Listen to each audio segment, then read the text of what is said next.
This is the first question in the today's discussion. What is saying? A tuning fork vibrating with a frequency 500 Hz, frequency दिया है 500 Hz, is close to the open end of a tube filled with a water. Okay, यहाँ पे tube है, open and, यहाँ पे tuning fork है, as shown in figure. The water level in the tube is gradually lowered. Water level decrease किया है continuously when the water level is 17 centimeter below the open end. मतलब ये जो है water level कहाँ तक आया है? 17 सेंटीमीटर बिलो आया है. Okay. Maximum intensity of sound is heard. जब वाटर लेवल 17 सेंटीमीटर तक आया तब इंटेंसिटी कैसा हो गया? साउंड का maximum intensity of the sound is heard with this tuning fork. If the room temperature is 20 degrees Celsius, the speed of sound in air at this temperature is. अब देखिए, जहाँ पे वाटर भरा है वो पार्ट हमारे कुछ काम करने रहता है. Means we have to just focus on this part. Okay, यहाँ से नीचे वाटर है फिल, मतलब ये हो गया केस कौन सा? Closed at one end and open at other end. Okay, open at one end. Okay, so इसके नीचे का जो पार्ट है ये हमारे कुछ काम का नहीं है, क्योंकि यहाँ पे रेजोनेंस होता नहीं, यहाँ पे एयर कॉलम नहीं है, यहाँ पे वाइब्रेशन होता नहीं है. ओके, इसका लेंथ दिया है 17 सेंटीमीटर, फ्रीक्वेंसी भी दिया है. नाउ यहाँ पे वेलोसिटी हमें फाइंड आउट करना है. Now close at one end, n equal to v by 4l. Okay, यहाँ पे एंड करेक्शन वगैरह मेंशन नहीं किया है, मतलब l को हमें l प्लस ई लिखने की जरूरत नहीं है. n equal to v by 4l. It is straightforward question. So v equal to 4nl. 4 is 4, n is 500, l is 17 centimeter na, so 17 into 2. Now just simplify it. Now 10 raised to plus 2 and this 10 raised to minus 2 will get cancelled. 340. Yes, so it is 5 into 4, 20, 17. Okay, so it is 17 into 2, 34, 0 as it is 30. meter per second. Okay, so 340 metre per second. देखिए question diagram सब देखे, it looks quite complex, but ऐसा बिल्कुल भी नहीं है. Go to the details of the concept and just apply the logics. Take the screenshot.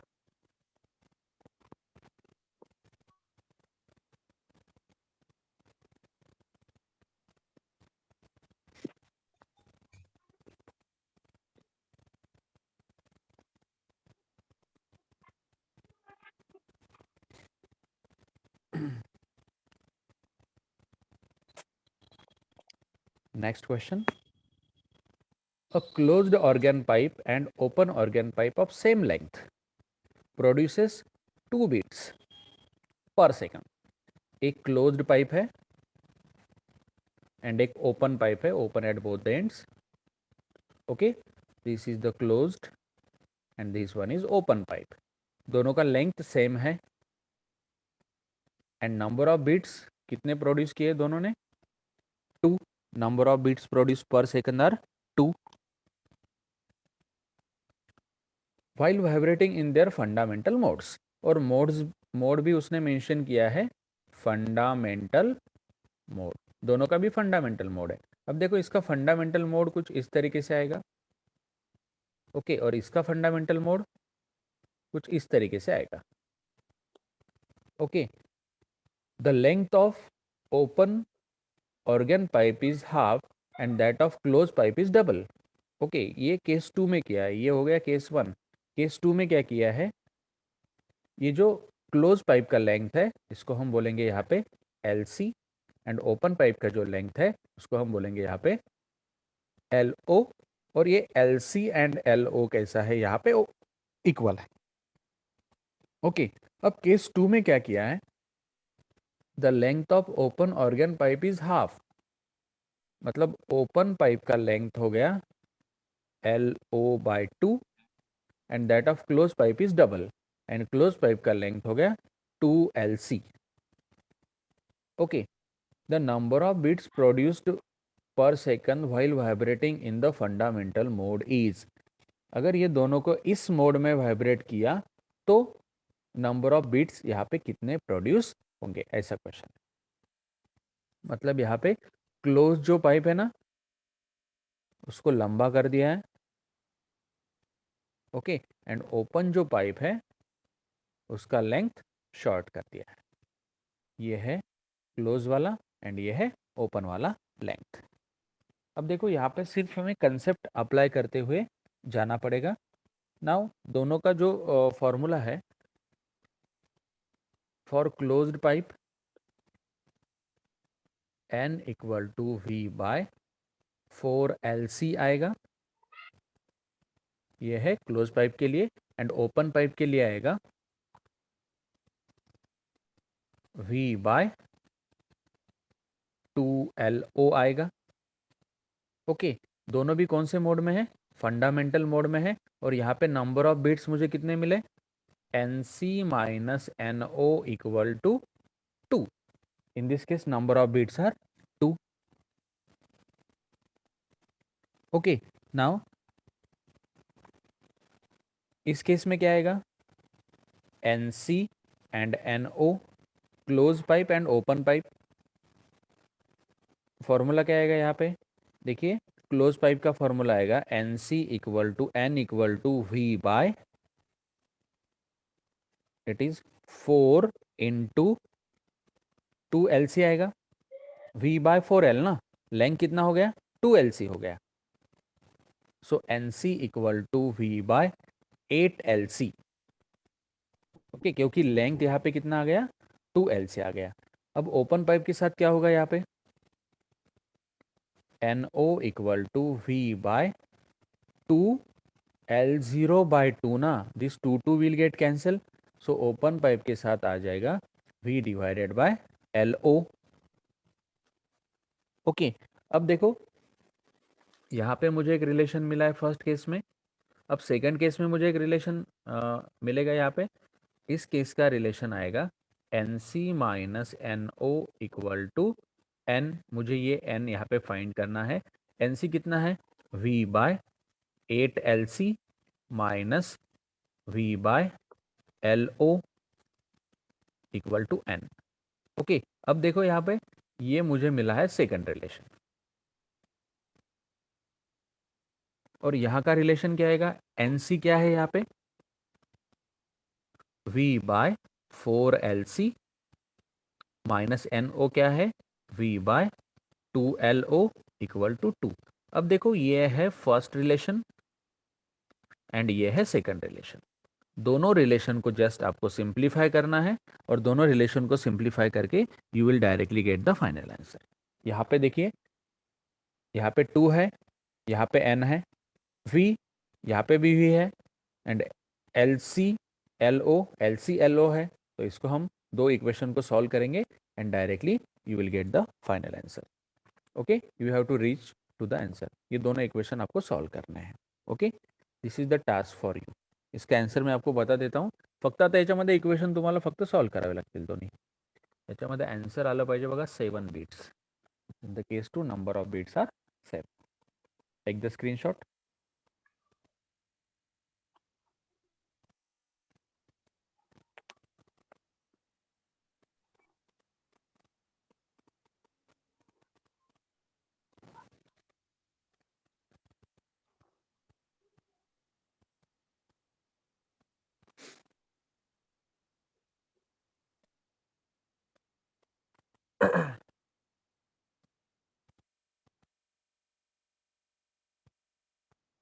Next question.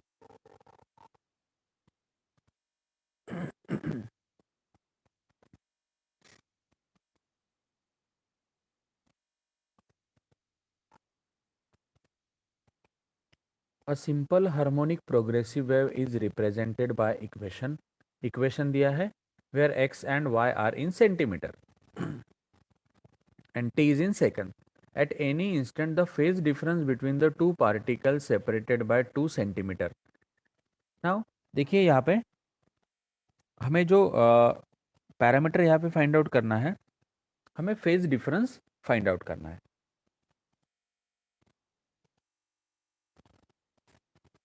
We have to find out here phase difference. Phase difference we have to find out. अब ये 2 centimetre दिया है. यहाँ पे थोड़ा सा wording आप देखिए, ऐसा लगता है कि 2 सेंटीमीटर ये फेज डिफरेंस है, पर फेज डिफरेंस कभी भी सेंटीमीटर में नहीं हो सकता है. ओके, ये 2 सेंटीमीटर जो होगा डेफिनेटली ये क्या है, ये पाथ डिफरेंस है. So path difference is given 2 centimetre. Phase difference को हम बोलते हैं डेल एंड पाथ डिफरेंस को बोलते हैं डेल एक्स. ओके, नाउ हमें फेज डिफरेंस यहाँ पे निकालना है. नाउ फेज डिफरेंस का जो फॉर्मूला रहता है, phase difference equal to, it is 2 pi by lambda into path difference. हमने देखा है ये relation. Now this phase difference delta equal to 2 pi by lambda into path difference del X. Okay, अब देखिए हमें फेज डिफरेंस अगर निकालना है तो पाथ डिफरेंस दिया है, this path difference is 2 centimetre, 2 pi is constant, बचा कौन, लैम्बडा. लैम्बडा का वैल्यू मुझे पता होना चाहिए. ओके, मतलब मुझे लैम्बडा यहाँ पे फाइंड आउट करना पड़ेगा. अब मुझे स्टैंडर्ड इक्वेशन दिया है y equal to 8 sine 2 pi 0.1 x minus 2t. ये स्टैंडर्ड इक्वेशन है. ओके, इसको कंपेयर कीजिए. Now y equal to 8 sine 2 pi, y equal to a sine. Now यहाँ पे 2 पाई नहीं होना चाहिए, बराबर है. यहाँ पे 2 पाई नहीं होना चाहिए. y equal to a sine k x minus omega t हमारा रिलेशन है, तो मुझे 2 पाई अंदर भेजना पड़ेगा इस इक्वेशन के साथ मैच करने के लिए.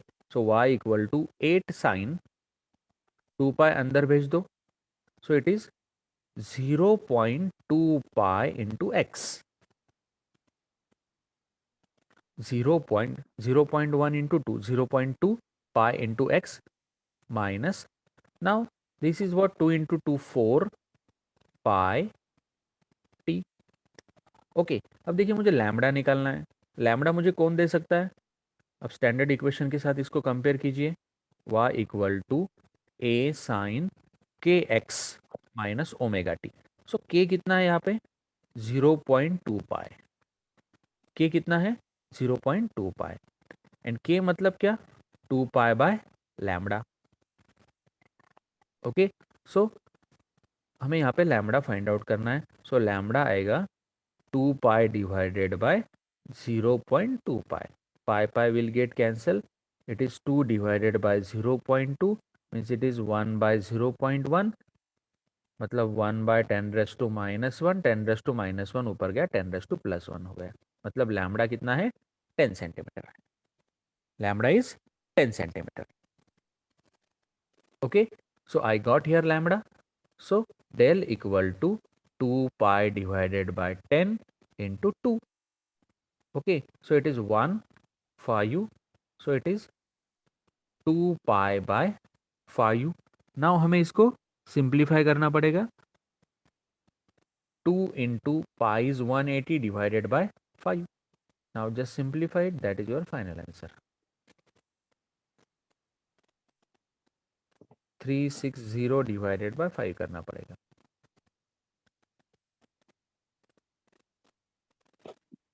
72. यस 72. डेल आएगा 72. Option D is correct.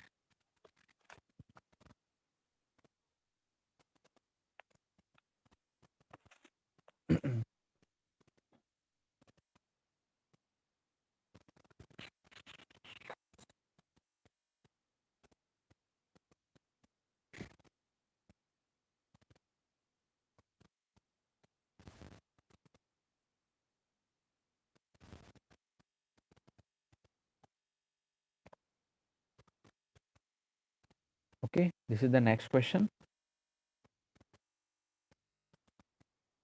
The frequency of sound wave is n and its velocity is v. If the frequency is increased 4 times, the velocity will be n v. जब frequency है n तब velocity था v. अगर frequency हो गया 4n तो velocity कितना होगा? Yes yes?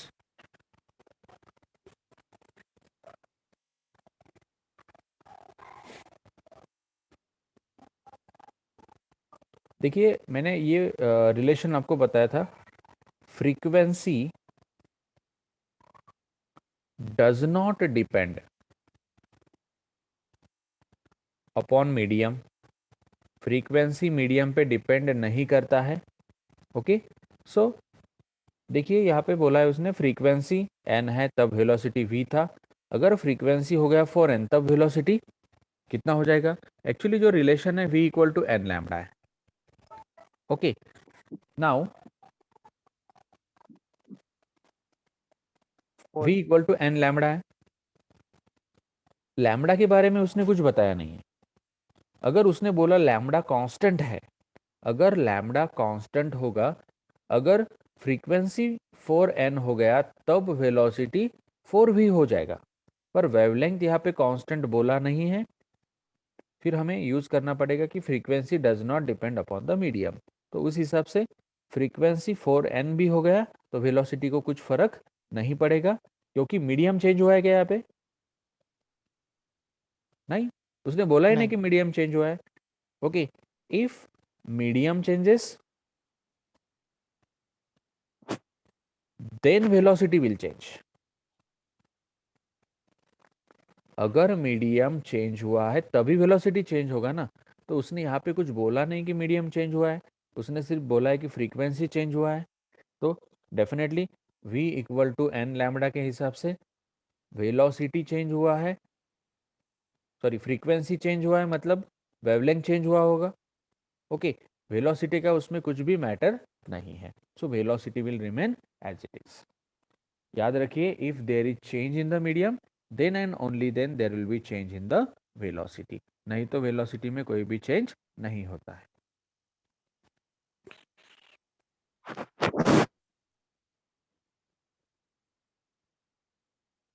अगर इस क्वेश्चन में वो बोलता था कि लैम्बडा कांस्टेंट है, लैम्बडा डज नॉट चेंजेस, तब वेलोसिटी कितना आता था? फिर 4v आता था. याद रखिए.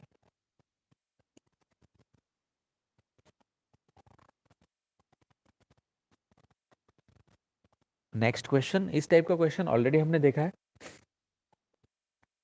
The path difference between the two waves. Now देखिए यहाँ पे दो इक्वेशन दिए हैं, दो वेव्स दिए हुए हैं. तो हमें एक्चुअली यहाँ पे पाथ डिफरेंस नहीं होना चाहिए, यहाँ पे फेज डिफरेंस होना चाहिए. ओके यहाँ पे फेज डिफरेंस. ओके ठीक है, हम एक काम करते हैं, उसने पाथ डिफरेंस बोला है ना, पाथ डिफरेंस के लिए ट्राई करेंगे हम. पहले हमें फेज डिफरेंस निकालना पड़ेगा. बराबर है, पाथ डिफरेंस तो डायरेक्टली नहीं निकाल सकते.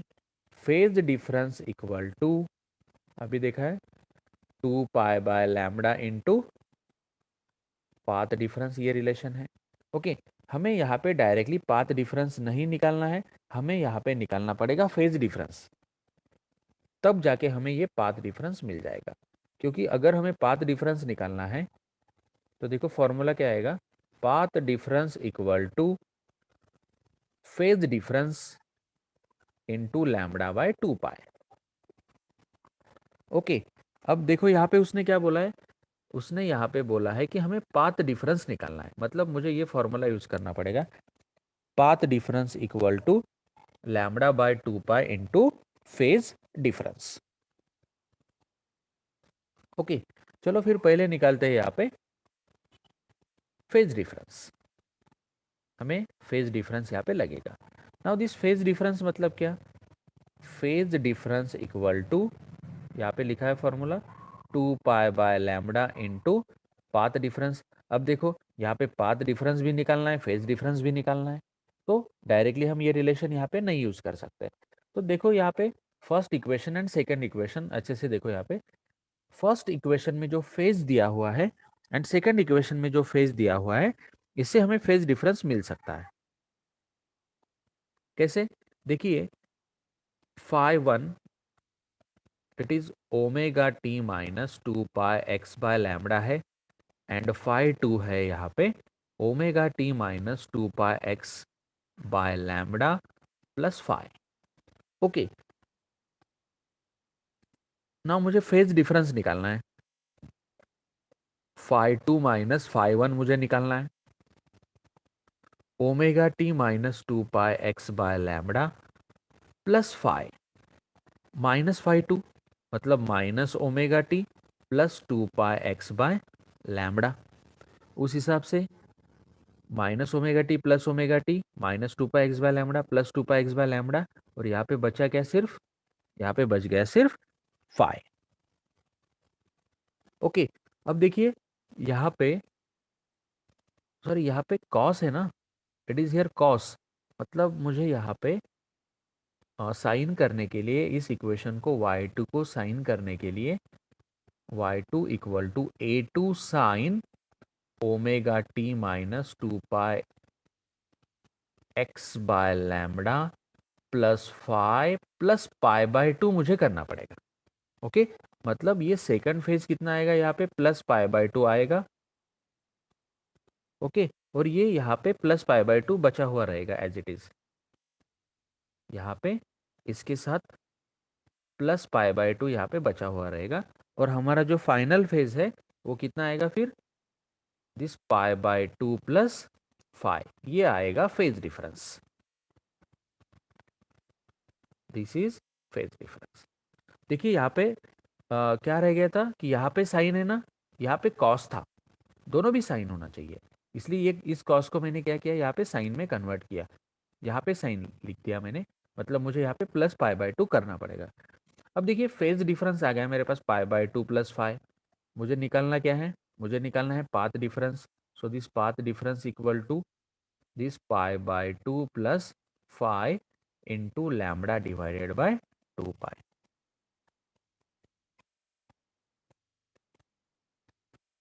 Which option is correct?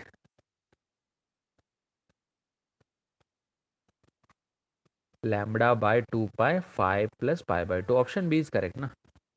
Option B यहाँ पे करेक्ट है।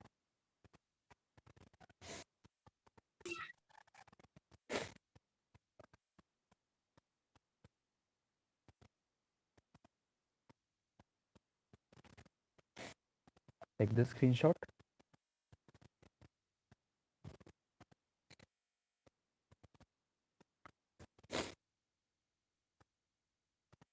To tuning forks having frequencies, first वाले का फ्रीक्वेंसी, सेकंड वाले का frequency, when they are sounded together they produce 8 beats, मतलब n1 minus n2 equal to n।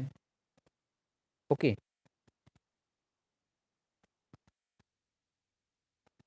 When they are sounded together they produce 4 beats. Yes, बराबर है ना? n1 कितना है?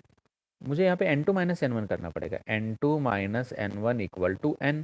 n2 है 384, n1 है 380 इक्वल टू 4। सो बराबर है, ये रिलेशन एकदम यहाँ पे बराबर है। मुझे n2 माइनस n1 यहाँ पे कंसिडर करना पड़ेगा। After hearing the maximum sound, how long will it take to hear the minimum sound? मतलब एक वैक्स तैयार हुआ है, मैक्सिमम साउंड आया, उसके बाद क्या होगा? वैन तैयार होगा। वैक्स के बाद क्या तैयार होगा? वैन तैयार होगा। वैक्स मतलब मैक्सिमम साउंड एंड वैन मतलब मिनिमम साउंड। ओके, अब देखिए एक वैक्स तैयार हुआ है, और उसके बाद जब वैक्स तैयार होता है, ये हो गया एक कंप्लीट साइकिल, बराबर है? एक कंप्लीट साइकिल का जो पीरियड रहता है उसको हम बोलते हैं टी, एंड एक साइकिल कंप्लीट करने के लिए जितना टाइम लगता है उसको हम क्या बोलते हैं? यहाँ पे टी बोलते हैं, बराबर है? नाउ उसने क्या पूछा है? वैक्स के बाद वैक्स नहीं, वैक्स के बाद क्या तैयार हुआ है? वैन तैयार हुआ है, मतलब मैक्सिमम साउंड के बाद में मिनिमम साउंड तैयार हुआ है। ओके, अब देखिए हमें यहाँ पे टाइम पीरियड फाइंड आउट करना है, क्योंकि ऑप्शन में क्या है? सेकंड यूनिट दिया है, मतलब हमें टाइम पीरियड यहाँ पे फाइंड आउट करना पड़ेगा. नाउ देखिए, I have the relation n1 minus n2 equal to n ना. मुझे पीरियड फाइंड करना है, मतलब फ्रीक्वेंसी का रेसिप्रोकल लेना पड़ेगा. So t equal to 1/n1 minus n2, या फिर इसको मैं 1/n भी ले सकता हूँ. ओके, उस हिसाब से ये आएगा 1/4. मतलब देखिए, वैक्स एंड वैक्स का पीरियड कितना है, 1/4 सेकंड है. वैक्स एंड, देखिए ये जो टी मुझे मिला है ना, टी मतलब क्या, वैक्स एंड वैक्स का पीरियड, या फिर वैन एंड वैन के बाद उसका पीरियड. इसके लिए कितना टाइम लगता है, 1/4 सेकंड लगता है. पर उसने मुझे कौन सा टाइम पूछा है, वैक्स के बाद में वैन वाला टाइम पीरियड उसने मुझे यहाँ पे पूछा है.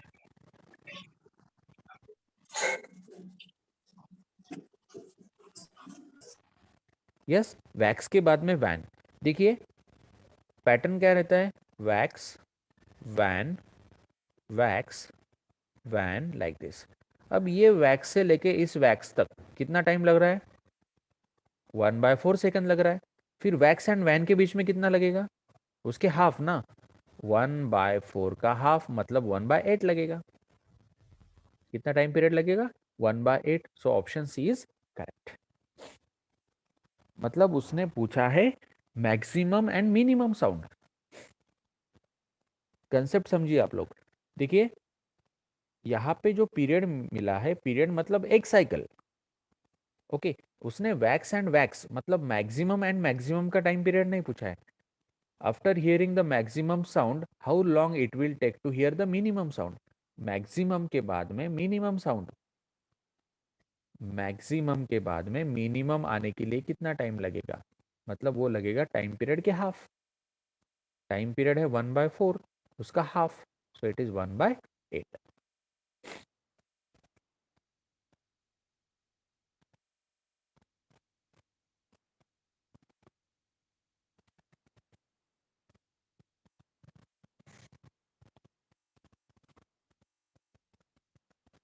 Read this question.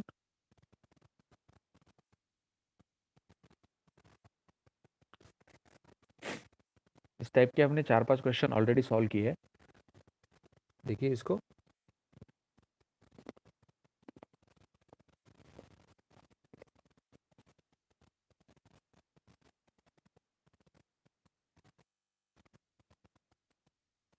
"41 forks are arranged that each produces 5 beats per second. When sounded its near fork, if the frequency of last fork is double the first one." पहले का frequency n1, दूसरे का n2, n3 up to n41. Okay, उसने क्या बोला है, frequency of the last fork is double the frequency of the first one.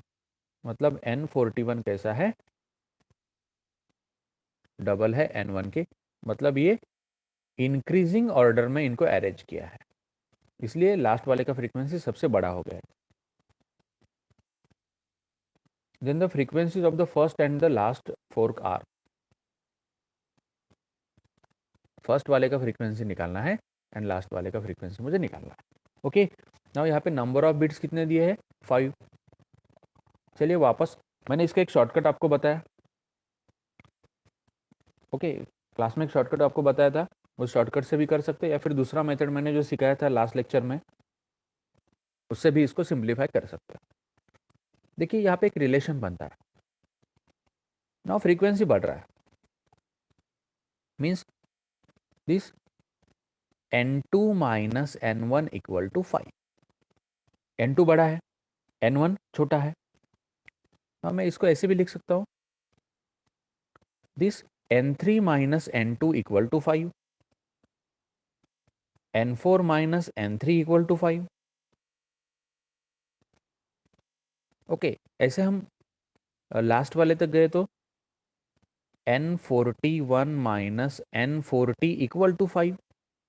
इस तरीके से हम लास्ट तक जाएंगे. ओके, अब देखिए यहाँ पे एक पैटर्न डेवलप होता है.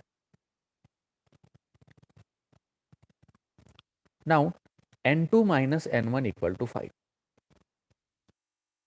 ओके, अब n3 माइनस n2, n2 क्या है, n2 क्या आएगा, इसके हिसाब से n2 आएगा 5 माइनस 5 प्लस n1, n2 क्या आएगा, 5 प्लस n1 आएगा, इसको हम लिख सकते हैं n1 plus 5। Okay, now equal to 5, accordingly इसको पैटर्न में अरेंज कीजिए, नहीं तो फिर जो मैंने शॉर्टकट बताया था उस शॉर्टकट को भी आप इस केस में यूज कर सकते हैं. बघा या टाईपचे आपण 4-5 प्रॉब्लेम्स आतापर्यंत सॉल्व्ह केले, तर तुम्ही हा प्रॉब्लेम ट्राय करायला पाहिजे.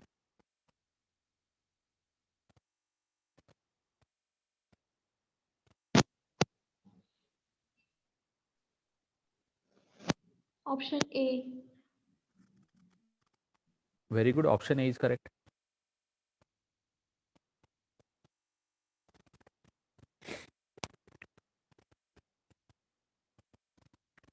ओके, याच्यासाठी मी 2 मेथड्स तुम्हाला शिकवलेल्या आहे, कोणत्याही मेथडनं तुम्ही करा.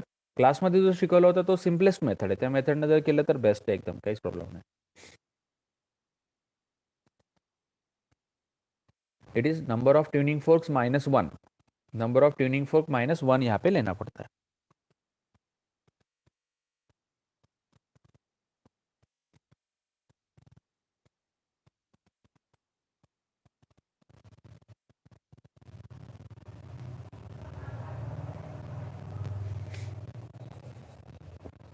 Okay, take the screenshot.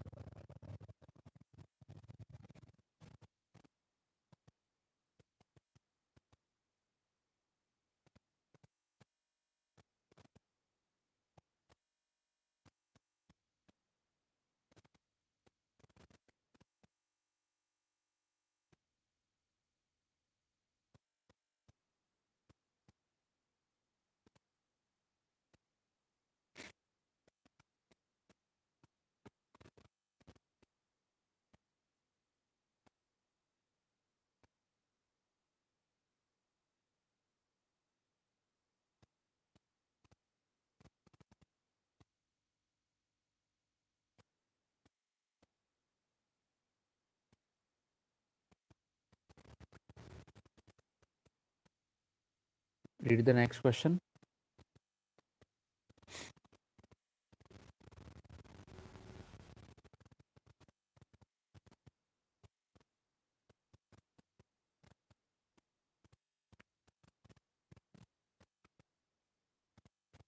The equation of a transverse wave traveling on a rope is given by, equation दिया है, where y and x are in centimeter and t is in second.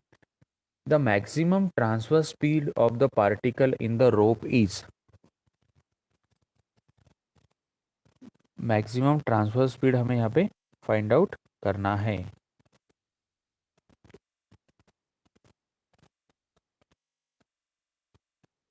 Now देखिए, एक transfer wave हम यहाँ पे consider कर रहे हैं, this is some transfer wave. देखिए उसने वेलोसिटी ऑफ ट्रांसफर वेव नहीं पूछा है, अगर वेलोसिटी ऑफ ट्रांसफर वेव पूछता था तो v इक्वल टू √t/m हम यूज करते थे.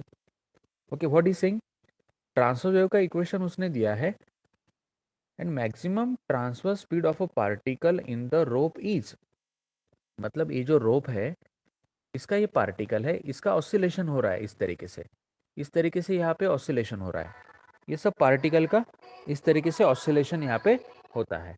तो हमें स्पीड किसका फाइंड आउट करना है, पार्टिकल का स्पीड यहाँ पे फाइंड आउट करना है. Concentrate the maximum transfer speed of a particle in the rope is, transfer speed क्यों बोला है, क्योंकि वेव इस डायरेक्शन में जा रहा है, पार्टिकल इस डायरेक्शन में वाइब्रेट हो रहा है, ट्रांसवर्स मतलब परपेंडिकुलर. ओके, तो हमें यहाँ पे ट्रांसफर स्पीड यहाँ पे फाइंड आउट करना है, किसका, पार्टिकल का स्पीड हमें फाइंड आउट करना है. अब देखिए पार्टिकल का मैक्सिमम स्पीड यहाँ पे हमें फाइंड आउट करना है, वी गॉट इट. अब मैक्सिमम स्पीड ऑफ पार्टिकल का फॉर्मूला क्या है, v max equal to a omega. देखिए ये क्वेश्चन में थोड़ा सा यहाँ पे उसने कंफ्यूजन हमें दिया है कि वेव ट्रांसवर्स वेव दिया है और वेलोसिटी किसका पूछा है, वेव का नहीं पूछा है, पार्टिकल का वेलोसिटी पूछा है, इसलिए मुझे v max equal to a omega use करना पड़ेगा. ओके, सो अब देखिए ये जो इक्वेशन दिया है y equal to 10 sine pi 0.01 x minus 2t। Okay, ये स्टैंडर्ड फॉर्मेट नहीं है। y equal to a sine 10 sine, यहाँ पे पाई नहीं चाहिए, so it is 0.01 pi x minus 2 pi into t, क्योंकि स्टैंडर्ड जो फॉर्मेट है यहाँ पे 10 है, ये y equal to a sine k x minus omega t होता है। अब देखिए a का वैल्यू कितना है, यहाँ पे 10 है, a इक्वल टू 10 मुझे मिल गया, a इक्वल टू 10 सेंटीमीटर। अब ओमेगा कितना है यहाँ पे, कंपेयर कीजिए, 2 पाई, ओमेगा इज 2 पाई। इसको बस सिंप्लीफाई करो। अब v max equal to a omega मुझे करना है यहाँ पे, v max equal to a omega, it is 10 into 2 pi, so 20 into 3.14 मुझे यहाँ पे करना पड़ेगा। मतलब 6 से मेरा आंसर स्टार्ट होगा यहाँ पे, without making any of the calculation you can guess the answer. देखिए यहाँ पे 3 इंटू 2 है, मतलब मेरा आंसर स्टार्ट होना चाहिए 6 से, एक ही ऑप्शन 6 से स्टार्ट हो रहा है। So without making any calculation I will tick the option A.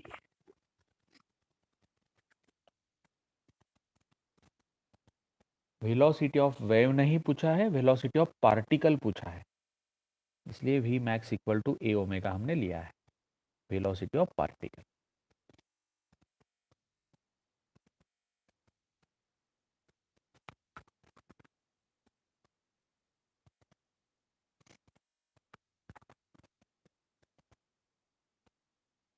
A wave is represented by equation y equal to 7 sine, ऐसा इक्वेशन दिया है। The speed of the wave is, speed of wave पूछा है अब यहाँ पे। Okay, in this question speed of wave is asked.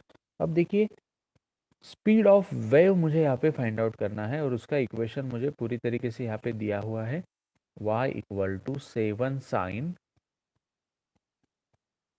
7 pi t minus 0.04 pi x plus pi by 3, ये equation यहाँ पे दिया हुआ है। Okay, the speed of the wave, अब वेव के लिए देखिए यहाँ पे तो कोई ट्रांसवर्स वेव नहीं है कि v equal to under root t by हम यूज कर सकते हैं, ट्रांसवर्स वेव नहीं है यहाँ पे। तो इस केस में देखिए मैंने आपको ये लॉजिक बताया था, ओमेगा इक्वल टू वी के, ओमेगा इक्वल टू वी के, इसको बोला था वी के विराट कोहली, इस तरीके से आप याद रख सकते हैं। ओमेगा इक्वल टू वी के, ये रिलेशन हमें यहाँ पे यूज करना पड़ेगा, मुझे वेलोसिटी निकालना है, so v equal to omega by k. अब देखिए यहाँ पे ओमेगा कितना है, y equal to, standard equation से कंपेयर करते हैं, चलिए y equal to a sine omega t minus k x है, प्लस 5 है इधर। ओके, तो ओमेगा उस हिसाब से आया 7 पाई, v इक्वल टू ओमेगा कितना आया 7 पाई, k कितना है 0.04 पाई, पाई पाई विल गेट कैंसिल। अब इसको जस्ट सिंप्लीफाई करो,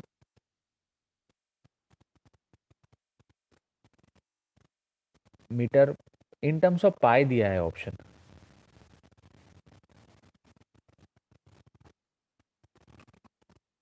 इन टर्म्स ऑफ पाई तो बिल्कुल नहीं आएगा ऑप्शन, यहाँ पे उन्होंने गलती से दिया होगा,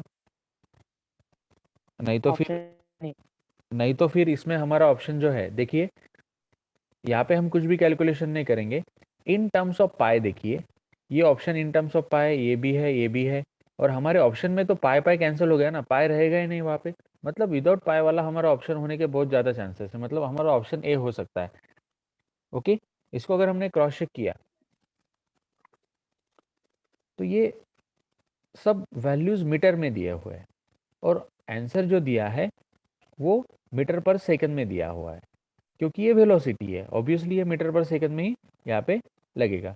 so this 7 divided by 4 into 10⁻⁻², मुझे इसको लिखना पड़ेगा, सो इट इज 1.75 इंटू 10⁻² आएगा, सो 175 मीटर पर सेकंड।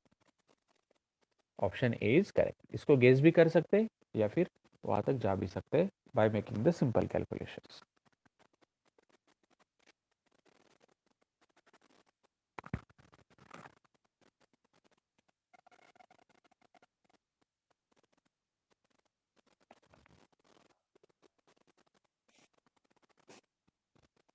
वापस से वही टाइप का क्वेश्चन है. A wave is represented by the equation दिया है. It is travelling wave propagating along the x direction with velocity. इसका वेलोसिटी मुझे निकालना है. अभी लॉजिक मैंने बताया ओमेगा इक्वल टू वी के करो इसको. So v equal to omega by k. Equation को कंपेयर करो. ओमेगा कितना है यहाँ पे? ओमेगा इज 10 ना. Here omega is 10 and this k is 1, so it is 10 metre per second. Option A is correct. देखिए गिवन इक्वेशन क्या है. 0.5 sine 10t plus x. And standard equation क्या है? y equal to a sine omega t plus k x. तो यहाँ पे a कितना है? 0.5 है. ओमेगा कितना है? ओमेगा 10 है. एंड k कितना है? k is 1. खत्म.